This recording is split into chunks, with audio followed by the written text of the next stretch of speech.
It's great to be with you.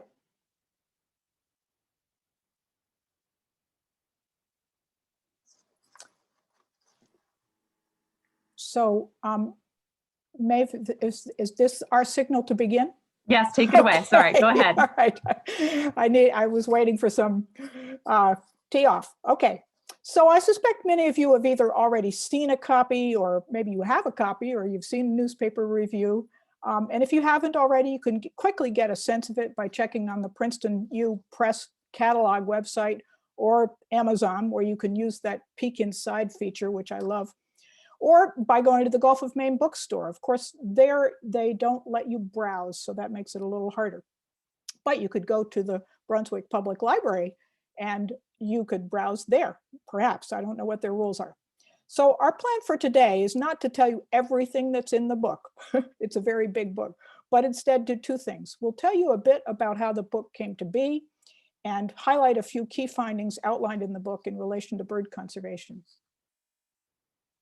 And when I go like that, that's Jeff's signal to go next. Just a second here. It's hanging. Jeff's got the finger on the advance, and I'll be turning it over to him in a few minutes, but for now it's on me. So there we go. There we go. All right. So now you can click again.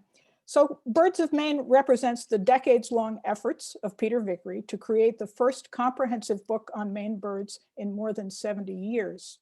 It also represents a labor of love on behalf of a large team to bring Peter's vision to fruition following his death in 2017. Next.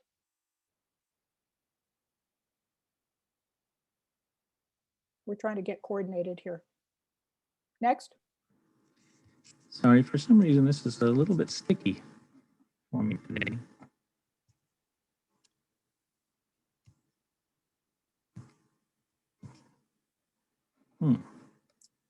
There you go. Peter didn't get a pair of binoculars or field guide until he was 21 years old, but he soon became a passionate birder and ornithologist. When Peter and I moved to Maine in the early 70s, Peter began trying to see every bird in the state, on land or sea. Here he is on the Blue Nose Ferry going to Nova Scotia. His Bible was Ralph Palmer's deeply researched book, Maine Birds. He went to hear Palmer give a talk, and afterwards Peter introduced himself. Ralph was a bit of a curmudgeon, but he was astonishingly knowledgeable about a wide array of natural history topics, and Peter had an equally wide-ranging curiosity. So they soon became friends and correspondents. I mean, letters in the mail. This was before email. Next. And Peter invited Palmer to join on an early Monhegan Christmas bird count. Thereafter, it was a tradition for the team to have lunch at Palmer's house in Tennant's Harbor after the count. Peter soon found that, however authoritative, Palmer's book, published in 1949, was increasingly outdated, and Peter began gathering material for an update. Next. Starting with the annotated checklist he published in 1978 with Maine Audubon that included 30 species of birds that hadn't even been listed in Palmer's Maine Birds just 30 years earlier. Next. In addition to his own extensive field work, Peter gathered volumes of old records and hunted down long out of print journals.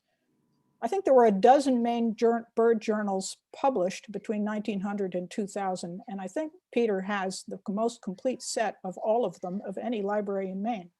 He also consulted eBird, of course, for more recent records. In 2001, Peter told Palmer that he'd begun working on the book in earnest. Palmer wrote back that there had been so many changes in Maine's bird life, he doubted anyone could capture them all. But Peter was going to try, that's for sure.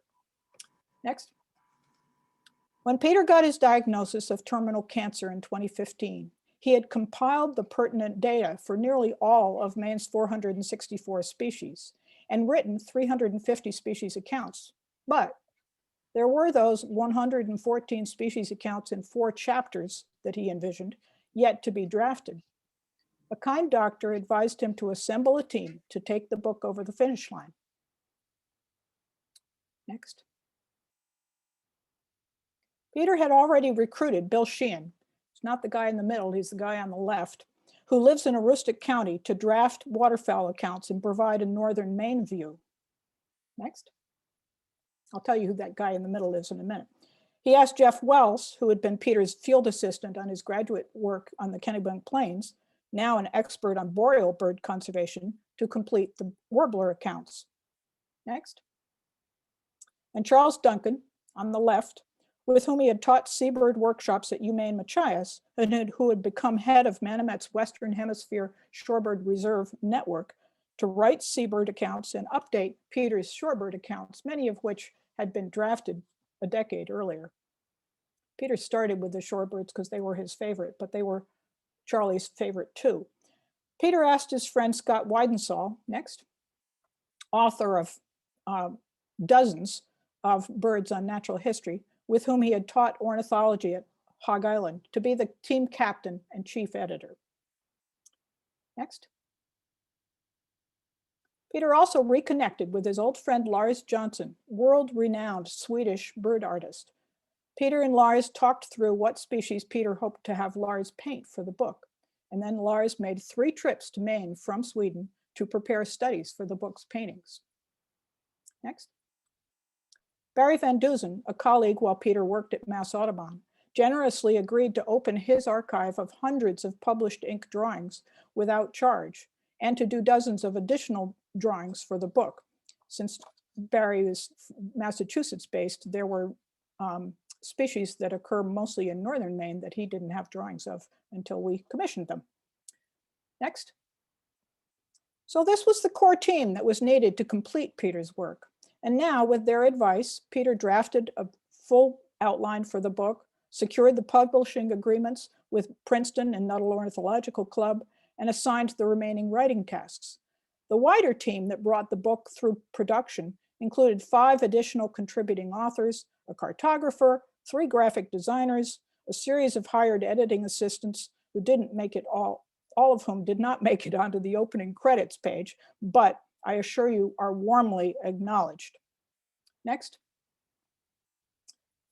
So Peter had asked that there be 4 chapters at the beginning. He specified what they would cover: the introduction, distribution of birds in Maine, which is really sort of the avian geography of the state, Maine's ornithological history, which Jeff wrote, picking up on an article that Jody Dupre wrote for Maine Audubon Habitat decades ago, but adding on to the future, and then the current status and conservation needs of Maine birds. Just wanted to say a word about the Maine ornithological history. One of the things Peter really wanted was that this book be accessible and fun to read for even the general public, not dyed-in-the-wool birders necessarily. And in the ornithological history, you might think that's a pretty arcane subject, but there are sidebars about Teddy Roosevelt doing his first birding in Maine. And there are notes about Olin Sewell Pettingill, whom many of you may know the name from an early bird book that you may have had, Roger Torrey Peterson, and other notables. So it's kind of fun. Peter also wanted the book to be visually intriguing. He wanted people to just, the minute they opened it up, to want to read more, to want to know more. And so there are lots of maps done by Bill Hancock, formerly of IF&W. He'd retired just in time so that he had time to do the maps for this book. And the really fun part was including maps of bird migrations. I think we had about 13 or 14 species. This is made possible by new technology where one can actually track the movements of individual birds. This one of the Arctic tern migration, I think there are tracks there of perhaps a dozen birds showing their migration south in red and then their migration north in yellow, but in between, in their summer, our winter, going back and forth all around Antarctica. And this is a level of detail we just didn't have before. And we learned things from these migration maps. Next. And then, of course, there's the artwork, which is what makes this also sort of double as a coffee table book. Next. With lots of drawings, so that almost every page has something of visual interest. It's not all gray text. Next. But of course, the meat of the matter are the species accounts. You can see in the tiny print there that this is only page 86, and I think the book has 600 plus pages. So truly, most of the book is species accounts. And for every one of the species that occurs in Maine or has occurred in Maine at some time, there is a brief status paragraph, global distribution, some notes on conservation status if they're of concern, and then detailed information in the seasonal counts about when they arrive, when they leave, how abundant they are, in what parts of the state. And I think that brings us to the next slide, which is where Jeff takes over. Yes, thank you, Barbara. Well, first, let me just say what a special honor it was to be able to be part of this book project. You know, having known Peter and Barbara for many years, and Peter having been a really important early mentor for me. And you know, I can still remember when I was a high school kid and went to see a talk he gave on great gray owls in the church, you know, basement with the Penobscot Valley Audubon Society up in Bangor, and just you know, the years following that where he encouraged me, and eventually I became a field assistant for him, and he was always just such an important part of my life, and so it was such an honor to be able to be part of this project that was his legacy, and also just today to be doing this with Barbara. So thank you for having us on for this presentation. So I'm going to talk a bit about conservation of Maine birds, and you know, one of the birds that no longer occurs in Maine is the one you see here on the left that Lars painted, the great auk. You know, this is a bird that from fossil evidence we know actually occurred in Maine, and of course has been gone for hundreds of years. But one of the interests we had in writing the book and in talking about conservation is that we never see what happened to the great auk happen to any other birds in Maine. Okay, let me see if I can keep the slides going here. Probably everybody on the Zoom today has heard the various stories of biodiversity decline, whether it's the fact that the extinction rate is 100 times or 1,000 times higher than it was prior to the industrial age of humans, or you know, the dramatic loss of insects around the world, or right here in North America, the fact that there are nearly 3 billion fewer birds today than there were in 1970. We've all heard these stories of biodiversity decline. If you look specifically at some of the different groups of birds, this is from national data, you can see that certain bird groups have been hit harder than others, grassland birds in particular, and shrubland birds, shorebirds, but even forest birds have shown major declines. And this is basically the same story in Maine. This is from a national analysis, but it's true also here in Maine. And in the chapter on conservation, we go into some of that detail. And in fact, when we looked at all of the birds that regularly occur in Maine for that book chapter on conservation, we found that about 40% of all of Maine's birds are on some list of conservation concern, whether it's a federal or state endangered, threatened special concern list or some other kind of special concern list. And many of these are birds people are familiar with that occur right in our region, like the American black duck up on the left-hand corner, the Canada warbler up there in the right-hand corner, bird that's declined by more than 70% since the 1970s, or the American woodcock down in the left that we're all probably enjoying going out to try to hear the heat sound as they're arriving back, or the rusty blackbird down in the right-hand corner, a bird that has declined by more than 90% over the last 50 or so years. We looked in the book at all of the population trend information from both the Breeding Bird Survey and the Christmas bird count. The results are pretty startling. There are about twice as many birds that are showing statistically significant decreases as compared to significant increases. About 60 of the birds that are sampled well enough to get a statistical significant estimate of the trend. About 62, I think, are declining and about 30 increasing. And it's across a lot of different types of groups. The figures in this table here are the declines per year. And when you think about the bank swallow declining 11% per year, you get a sense of how alarming that decline is. That means that there are only about 1/3% as many bank swallows now as there were back in about 1970.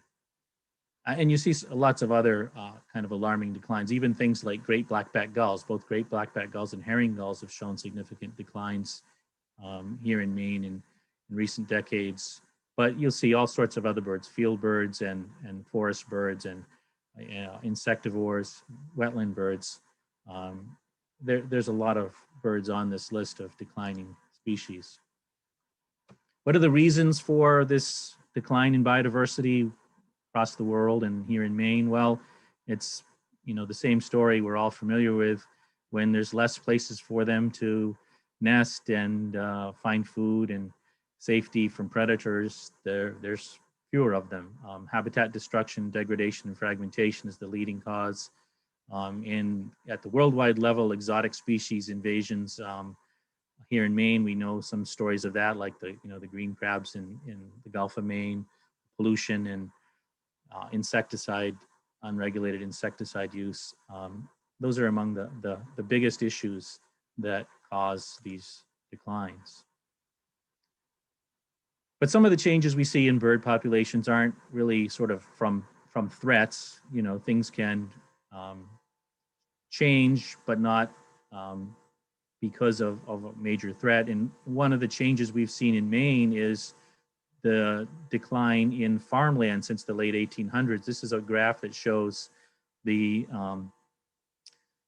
in the bars the number of farms in Maine since 1850, and in the line is the percent of state in farmland. And you can imagine in those early 1800s, with so much agricultural land, there were a lot more meadowlarks and bobolinks and savanna sparrows and upland sandpipers, because there was just a lot more agricultural land. And then after the 1940s, as we saw the rapid decline, a lot fewer of those birds, but at the same time, as those farms were abandoned, we had more forests grow back. So we had a lot more habitat for forest birds. And so some of the changes we see are, related to broader landscape changes like this.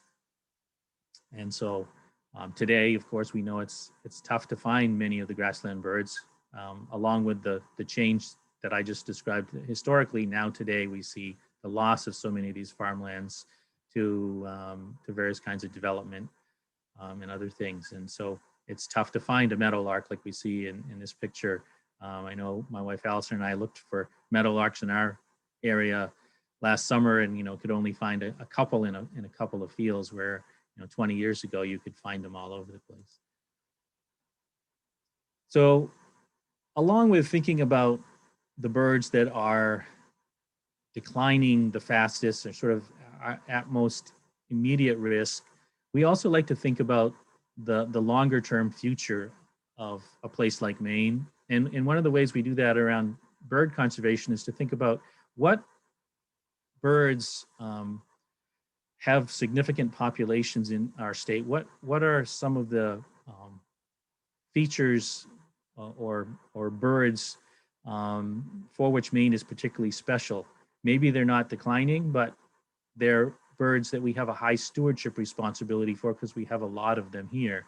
And at the top of that list are the three warblers you see here, the Blackburnian warbler up on the left with the bright orange throat, and the black-throated blue that loves to sing its "I'm So Lazy" song from our beech forests on the right, and the northern parula down on the left. These are all birds that have 10% or more of their entire world population breeding right in our state, birds that we have a lot of responsibility for. So we like to think about how we ensure that those birds are still going to be around. And there's other parts of the state, of course, that we like to think about what its stewardship responsibility is for different birds. And Barbara's going to talk a little bit about that right here for the Kennebec Estuary.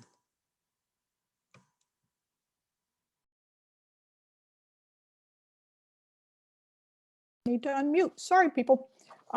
Whoops. Why don't you just back up so I can get my stride, Jeff? So like most of southern Maine, a lot of our forests around here are oak, but our outer peninsulas are dominated by conifers. And so birds characteristic of northern forests can nest here, such as black-throated green warblers. And that's part of what makes it fun to be in the Kennebec estuaries, is that you get that combination. Next. I imagine many of you recognize this spectacular photo by Heather Perry of the wild rice beds of Merrymeeting Bay. This photo graced the cover of Frank Barrow's wonderful book, Confluence, and Heather allowed us to use it in the Birds of Maine as well to illustrate this particular habitat that was so important. Next. These days, Merrymeeting Bay may be best known for its large numbers of bald eagles, but historically, Merrymeeting Bay was famous for the vast numbers of ducks that used to migrate through and the vibrant duck hunting, guiding, decoy making traditions that it supported. But it wasn't just ducks that hunters came for. Next. Sora, a very small member of the rail family, also come through the bay. Don Mayers, an excellent birder, sent Peter this account from his personal his memory. Merrymeeting Bay is a staging area for southbound soras. I hunted them there in the 1960s, and there were large numbers present. Bag limits were liberal then, and our take would usually reach double digits in a high tide cycle. We would push a canoe through the rice beds on a high moon tide. We only took flying birds, but we didn't miss many. Very few people were hunting rails, and we were almost always the only hunters on the whole bay. On one occasion, we took our limit of 50 soras and saw probably twice that many that we just watched as they flew away. The birds were fat and full of wild rice and were delicious, browned in butter and braised in homemade hard cider. The bag limit, I'm happy to say, has since been lowered to 25 for rails and sora combined, but that may still be too liberal. I don't think any of us has dined on sora full of wild rice and brown butter or any other way recently. Next. Another species that gathers in numbers in Merrymeeting Bay in late summer is the bobolink. If you paddle the channels of the wild rice beds on a high tide in late August, when the wild rice is ripening, you can find many dozens of them fattening up for their migration. Their Latin species name, Oryzivorus, means rice eating, so it makes sense. Next.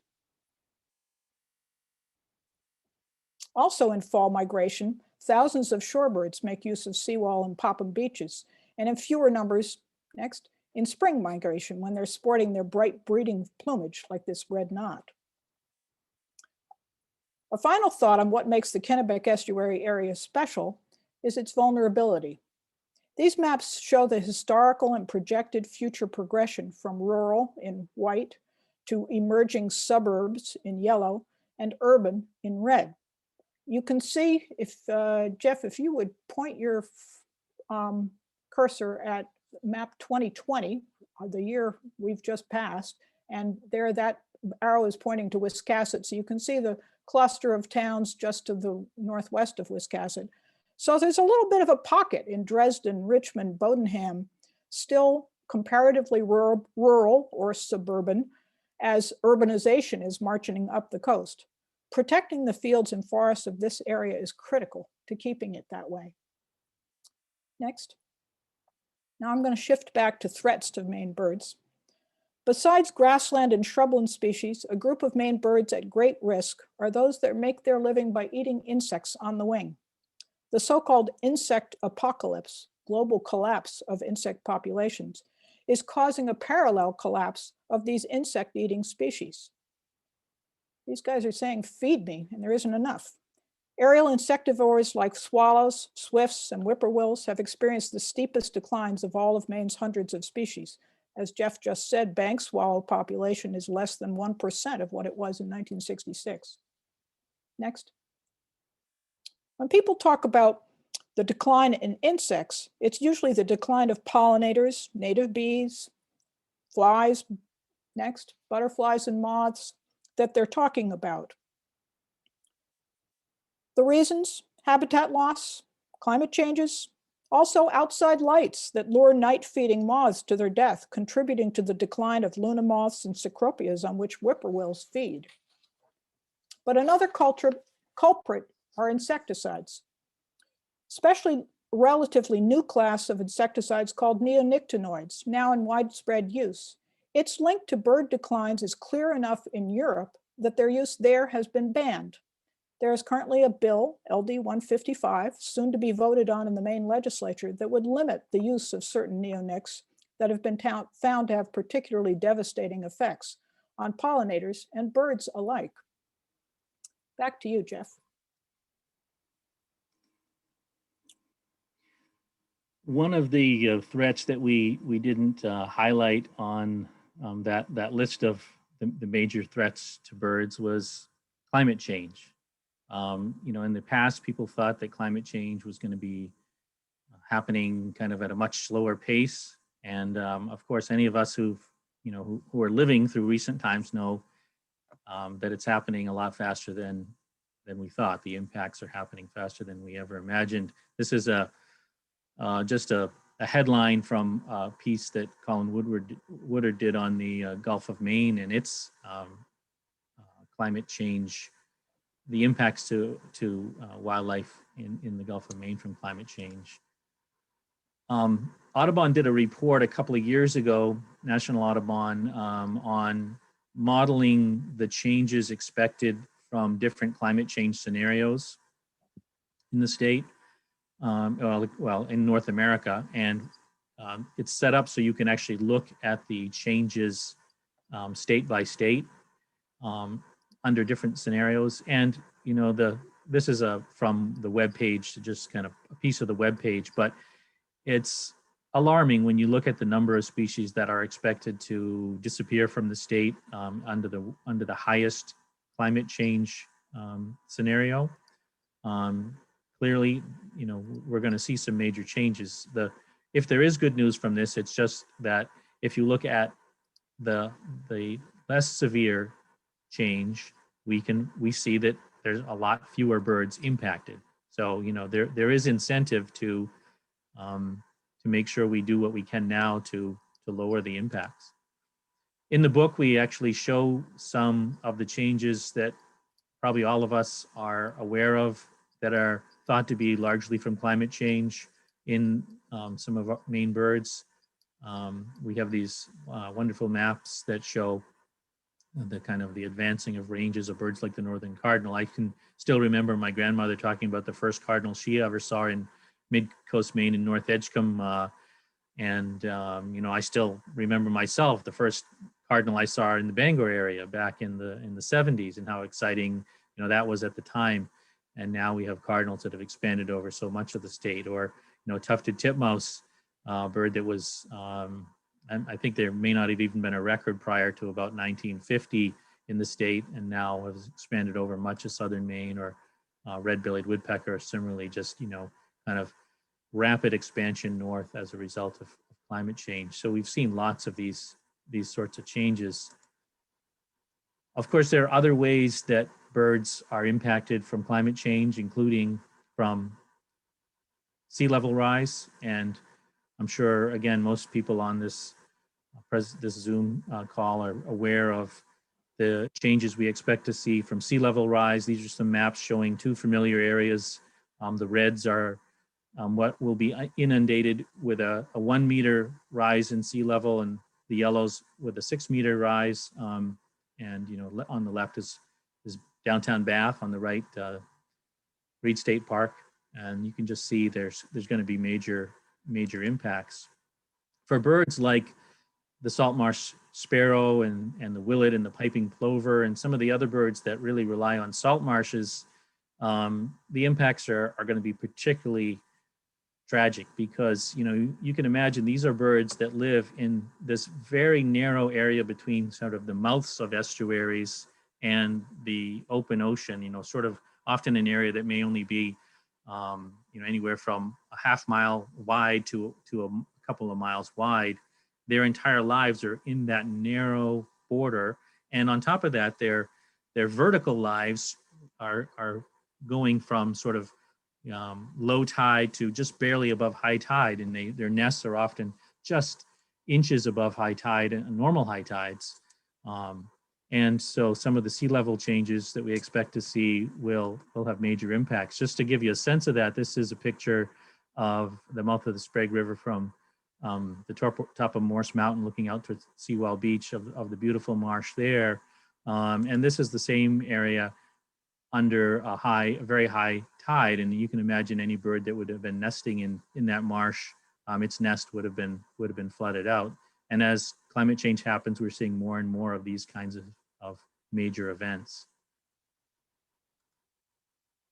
Well, we've kind of told you some about the bad news and the threats, and we have to do that to be honest with what the situation is. But the truth is, we also know that we humans can actually do something about this problem, and that's the good news part of this story. We have history that shows that we can actually fix problems that are related to bird declines. We had a problem at the turn of the century with unregulated hunting for markets and for decorating women's hats. This is a little price sheet from a Baltimore sort of, I don't know what we call it now, but like the grocery store of the time. And you can see the ducks listed, the price for different kinds of ducks. You might notice at the bottom, it says reed birds, $1 a dozen. Reed birds were bobolinks. So all sorts of birds that were being sold in markets at the time.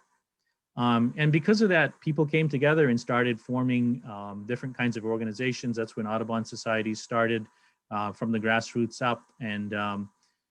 And eventually we had various laws that banned commercial hunting, hired wardens, did all sorts of control of the trade, and the Migratory Bird Treaty Act that was passed in about 1916. And we've seen since then, birds have come back that were heavily impacted. Gulls and terns were largely gone from much of the Maine coast, and they've rebounded well. Birds like seabirds, puffins, and other birds have come back, herons and egrets. So we saw that works. We've seen the success of the Endangered Species Act and the ban on DDT. These are some of the species that were impacted by those that have rebounded amazingly. In the book, we show some of the stories of birds like the bald eagle, where there was just sort of a handful of nests back in the 70s. And now the map looks like, you've thrown a handful of pepper across it, just with so many eagles now breeding in our state. The piping plover, this on the left is the numbers in the total Atlantic coast population, and on the right, the numbers in Maine. And you can just see what the concerted efforts that came about because the species was listed under the Endangered Species Act and under state endangered and threatened species laws, and more resources were put to protecting the nests, putting fencing around them and learning new ways of protecting them. And we've just seen the numbers skyrocket. It was a problem, and we figured out how to solve it, and got the birds back. Even the wild turkey, it was gone from Maine by about 1840, and through reintroductions of turkeys to the state from other states that had healthy populations, now people complain about the turkeys that are all over their backyards and in their feeders and so forth. So, but a great success story of a bird that had been gone for a long time from our state. And we have other kinds of successes. You know, the Edwards Dam taken out in 1999 from in Augusta on the Kennebec, and now the flood of literally millions of alewives coming up from the ocean to the spawning grounds that they had been kept out of for hundreds of years, and you know, bringing those populations back, and all the birds that you see feeding on those alewives, and just bringing the health of rivers and lakes back from events like this. In the last few decades, the amount of land that's been conserved, including through the Land for Maine's Future Bond Act that provided funds to protect a lot of this land, has been amazing. You know, I know one of the things Barbara pointed out when we were looking at these maps earlier was the fact that we don't see a lot of the big blobs of protected land down in the southern part of the state. And so we, you know, it does bear pointing out that the work that the Kennebec Estuary Land Trust and other land trusts are doing, and other groups in the southern part of the state, is particularly critical, given that. This is just a picture showing the acreage of land that has been protected in sort of the massive uptake starting in about 1980, or where we just saw a major rise in the amount of protected lands.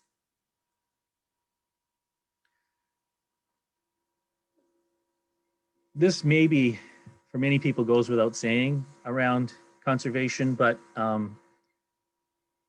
I always feel like it's something that those of us who like to go out and maybe walk in the woods and enjoy, you know, interacting with nature, we're not always the same people who want to go stand in the halls of the State House or, you know, Congress and raise our hands and shout. But we should remember that we actually have the right to press for a future that we want for ourselves and our children. And that includes having birds in it, and trees and plants, and a healthy environment. And we should never be ashamed of standing up and speaking on behalf of that, especially when we see the problems that we see with biodiversity declines and climate change in our world. It's important that we continue to remember that we have that right and we need to speak up. There are many things people can do to try to help birds and wildlife and the environment. These are just a few simple ones we've put here. But there's, of course, you know, a huge number of things you can do. And we just hope that rather than people feeling paralyzed by the issues that are impacting birds and the environment in general, that, you know, you can find some ways to make a difference. One of the little bit hokey things that I put in, and I know Barbara's like thinking, oh no, he's going to actually put this in. Okay. She's right that I need to find a better way to do this. But I like to say to people, you know, rather than get paralyzed by the problems, think about a simple way you can do one thing in each of these scales, maybe once a week or once a month, whatever is within your ability to do it. And maybe at home, it's as simple as teaching kids about birds, or maybe it's recycling or changing your light bulbs to a better energy efficient form. Maybe at your local and state community, it's doing things like being a member of the Kennebec Estuary Land Trust, or helping to clear a trail, or to purchase some land, or to actually go to the State House and tell your elected official why you want them to support something. And at the national and global level, maybe it's being part of a national or international organization and doing something as simple as clicking on a button when they ask you to weigh in on a particular piece of legislation. I know I just did that to our elected officials through the Audubon website just a couple of days ago. A very simple way to let them know that you care about some particular issue. These are a couple issues we have mentioned that are happening or are relevant here in Maine. There are many others that, you know, one could get involved in to help birds right here in our state. And of course, like I said, supporting your local conservation organization like the Kennebec Estuary Land Trust or other groups. These are some of the other ones that we're involved in. And like I said, they are always keeping you up to date with what the major issues are that are happening internationally, nationally, and regionally. And they make it very easy for you to get involved and to be part of the solution. And I'll turn it over to Barbara. So I'm just the bookend wrapping up. So in the end, we hope you don't get too depressed, that you enjoy Birds of Maine as a visual delight, as an interesting read, an invaluable reference to place your own observations in a broader context, whether geographically or historically, and also as an inspiration to conservation action. And now I think we have time left for questions, and I gather there are quite a few accumulating in the box. Thank you so much, Barbara and Jeff. I'm going to go through some questions with you guys to answer. And we're going to start with some just generally about changes in populations and migrations. Someone asked, referencing, I think it was the first graphic that Jeff showed, what caused the large spike in shorebirds in the mid-'80s? Any ideas? The spike in the, I'm not sure what the decline, you mean? Is that what they mean? Could be. It just says spike. I think what it's referring to is the graph that had shorebirds, forest birds, and grassland birds all declining overall, but okay. I gather that the shorebirds, it wasn't a steady decline. There was a while when there were more of them. And what I would caution people about is that it's not easy to count shorebirds, A. B, the way they migrate and their timing of migration is variable. So it may be an anomaly of collecting data. I don't know that there was an actual increase in the number of shorebirds migrating through the United States at any particular time. But there might have been a couple of good summers of breeding success in the Arctic. I don't know. Yeah, and I haven't looked at that question in detail to know the answer either specifically, but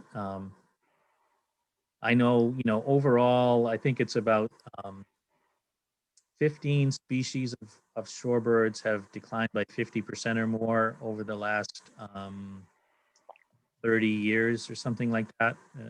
It's a pretty drastic decline for many of these species, and of course there's a whole suite of issues related to everything from climate change impacts on the nesting grounds up north to coastal pollution and change on the areas where they stop over to feed, to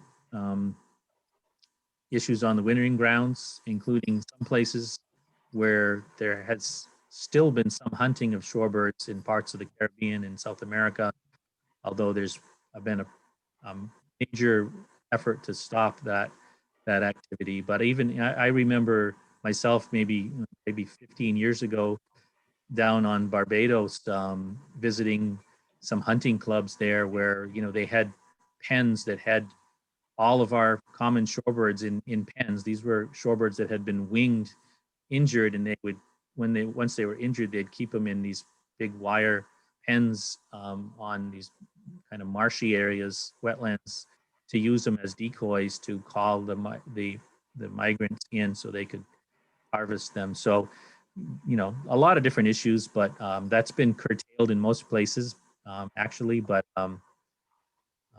yeah, a whole suite of issues impacting shorebirds. Maeve, I think, has a lot of questions. So we'll try to keep our answers a little more brief so we can get more questions in. Thank you. Someone asked, can any of these declines be part of a cycle? Well, no, generally. I mean, most of the cycles that we know of are, so we have, for most of these birds, we have a long enough time series that we know that they're not cycles, but there are peaks of abundance that happen from certain confluences of weather and climate effects that can make something peak for a little while and then decline again. But It I wouldn't be think an it's issue, but important to point out, Jeff, that there are a few species that don't fit that pattern. So we did find that it made a difference when we were looking at the declines, whether we were looking at over the entire time period from 1966 to 2000, whatever, or whether it was a shorter time period.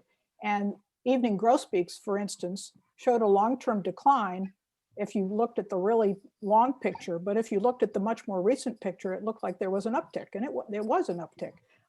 And there are birds that are very tied to particular habitats and food availability, for instance, spruce budworm, whose populations do go up and down. But for most of those birds that we were looking at, the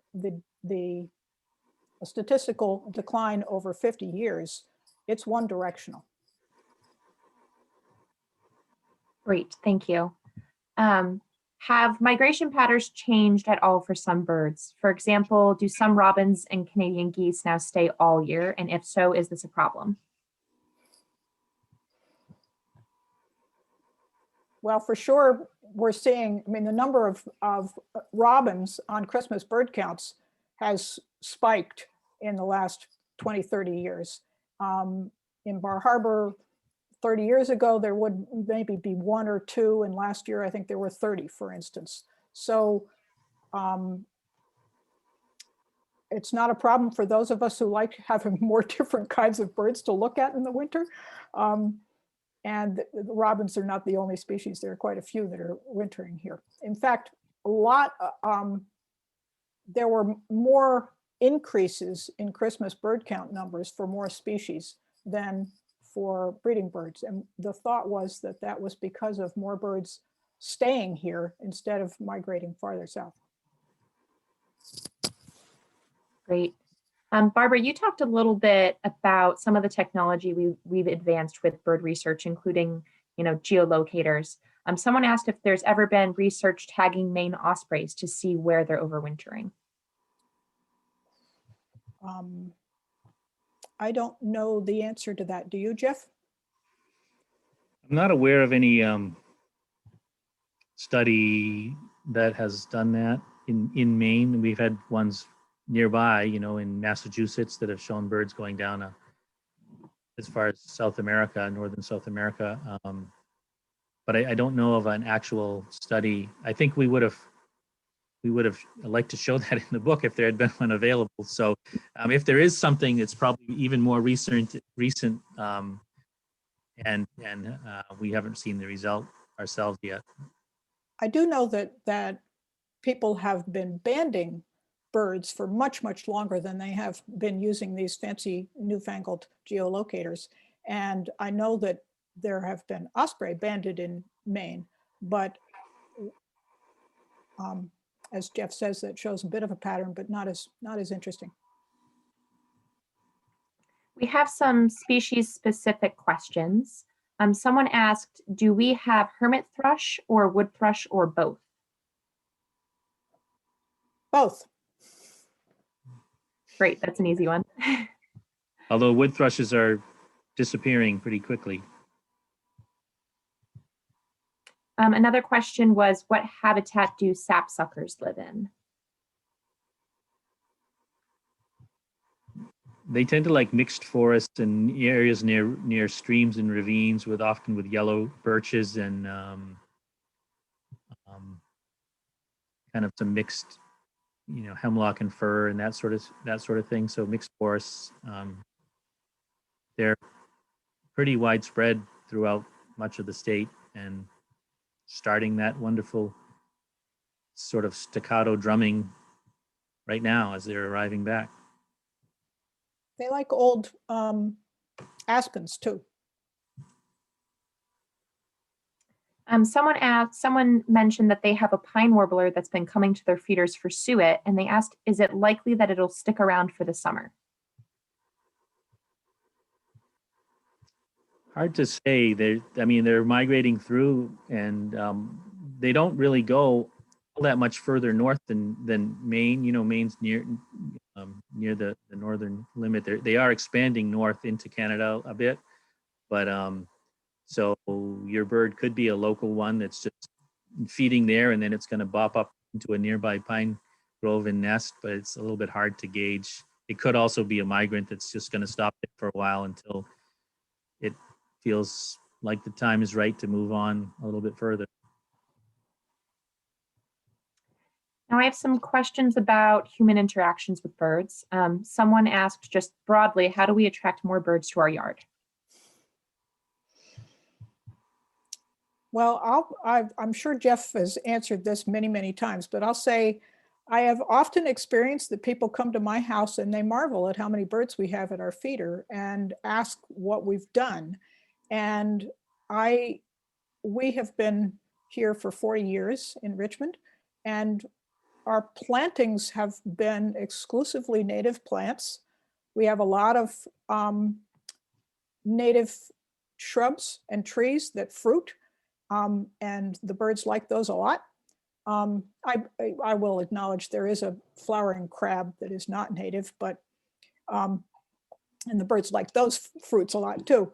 But we also put out suet and oranges in the spring, and black oil sunflower seed and millet for the other species. And we have platform feeders and tube feeders. It's just a real variety. And there is shrub cover nearby. And I'm impressed when I go outside in the evening sometimes to check on what my dog's up to, who he's barking at. I will flush birds who are roosting in some of the conifers in the yard. They're not using those to nest in or to feed in, but it's cover. And in the winter, it's a cozier place. So that kind of variety really makes a big difference. And we don't use any pesticides at all. And we don't have any cats. So that's my litany. That leads me to my next question, which is impact of domestic house cats on bird populations was not mentioned. Are there data that are collected that suggest billions of birds fall prey to house cats each year? Is that data no longer accepted? This was a controversy among the author team, some of whom thought that it was really important that we talked about cats, and they are mentioned in the conservation chapter. However, Jeff should pipe up here. He thinks that it's overblown compared to much, much greater impacts from habitat destruction. Does that characterize your view, Jeff? Yeah, cats certainly kill, I'm sure billions of birds over some very large area.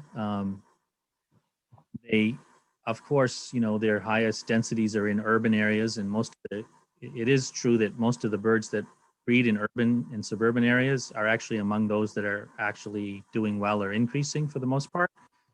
Yeah, and there are places where people are doing things like putting out, supporting feral cat colonies, which will go and kill all sorts of native birds. And I have trapped enough of cats myself years ago when I worked for Maine Audubon, cats that were trying to eat all the least tern chicks and piping plover chicks and eggs in places in Maine. I know they have major impacts in certain places. So, I have cats myself that stay inside.